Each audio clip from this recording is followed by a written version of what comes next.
This city has been in Russia's sights for years, and now it could be on the verge of taking it.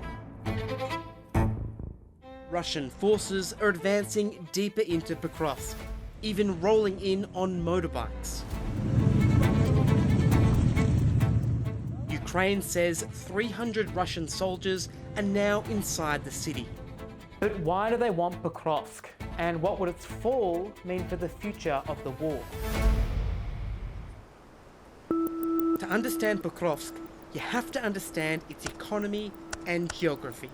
It's located in eastern Ukraine and has served as a logistics hub and military supply route.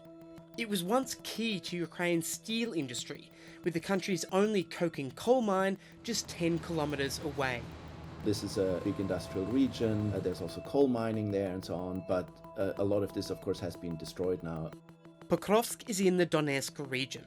Together with Luhansk, these areas make up Ukraine's industrial heartland, the Donbass. Ukraine still controls around 10% of the region. But if Russia captures Pokrovsk, it could allow its forces to drive north. It also depends on what Ukrainian defenses look like beyond Pokrovsk, and if Russian forces will try to exploit some sort of a momentum to reach Ukrainian highways that lead to a broader Russian operational goal, which is the seizure of Fortress Belt, which actually hosts the major Ukrainian defenses in eastern Ukraine. Russia and Ukraine have provided differing accounts of the situation on the ground. But open source maps suggest Russia is closing in, slowly gaining territory by using small mobile groups of soldiers. Now they move in very small groups, sometimes as small as 3, 4 or 5, which move slowly and under cover and try to avoid being detected by drones. They can do that because the Ukrainians don't have a continuing trench line because they don't have enough men. Ukraine's top commander estimates Russia is amassing 150,000 troops to help take Pokrovsk. And the Ukrainian president, Volodymyr Zelensky, has admitted the situation is difficult, recently visiting the region to rally troops there in person.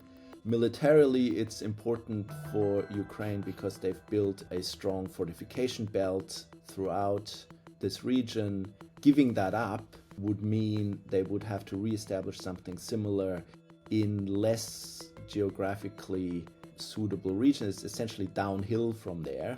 If Ukrainian forces are able to conduct an orderly withdrawal and stop Russian advances after the seizure of Pokrovsk, then the operational significance might not be as significant. However, that really depends on how the situation plays out.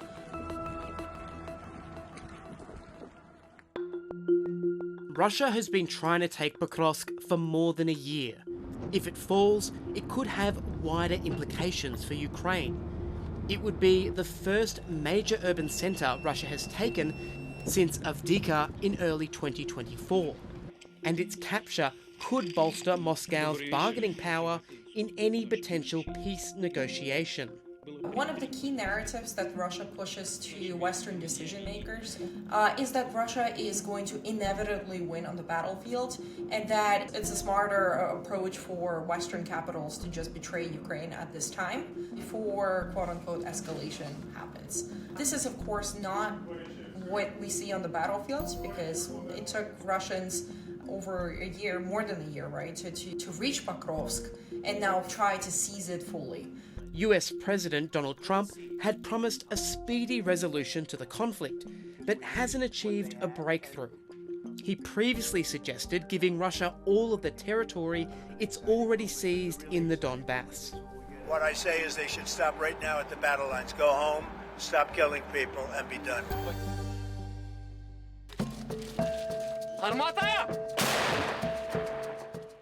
As the war edges towards its 4th year, resolve and resources are at risk of running low. Russia began its invasion of Ukraine in February 2022. By June that year, civilians in Pokrovsk began to flee as several Russian shells hit the city. Russia's campaign to take Pokrovsk began in earnest in 2024. They've been fighting for Pokrovsk over 21 months, and Russian forces had suffered significant losses, numerous defeats in the process of getting to the settlement. Strikes destroyed this university and this bridge, and by May 2025, a city that was once home to 60,000 people had fewer than 2,000. Кожного дня хочеться поїхати додому, якщо чесно. Хоча б на хвилинку, хоча б, хоч просто відчути це, вдома. Тому що куди б ми не поїхали, де ми виросли, ви ж розумієте, це, зовсім інші речі.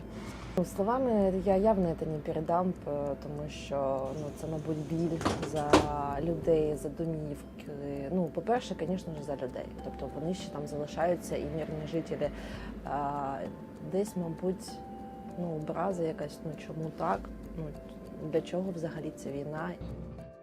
In August, the Russian Defense Ministry said it had captured nearby villages. Ситуация в целом в зоне проведения специальной военной операции складывается для нас благоприятно.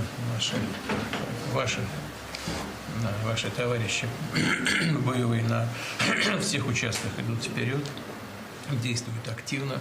В двух местах, как вы знаете, публично мы уже сказали об этом, в двух местах в городе Купянске и городе Красноармейске противник оказался блокированным в окружении. Russia's military says it now controls 19% of Ukraine, but Ukrainian maps show that's an increase of just 1 percentage point compared to 3 years ago.